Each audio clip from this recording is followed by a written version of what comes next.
It's no coincidence that in the credit department, most of our clients are equity-owned firms. They were once owned by possibly one owner that grew the company to a size where they started to attract investment capital from the outside.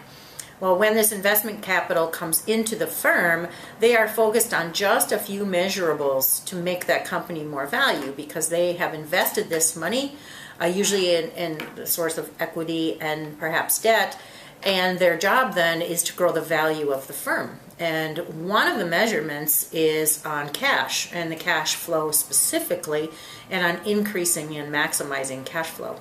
So we become one of the key sources for them to help these companies maximize cash flow and bringing in a discipline into the accounts receivable management area to maximize the value from one of their largest assets, the accounts receivable.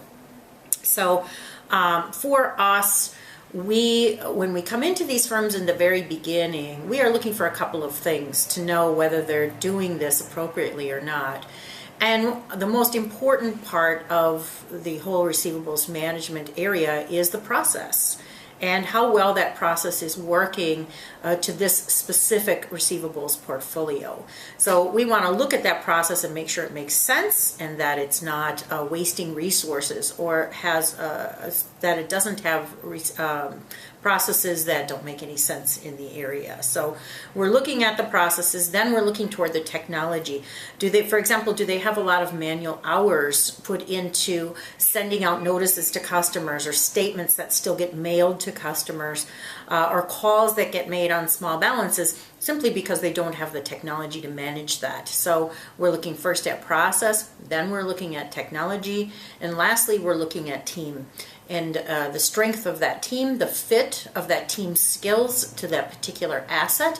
All receivables are not the same across the board. So we want to make sure that that match is real and that they all fit in the management of that receivable. So these equity partners that come in, they want to make sure that it makes sense with what the receivable resources are and how they're managing that asset.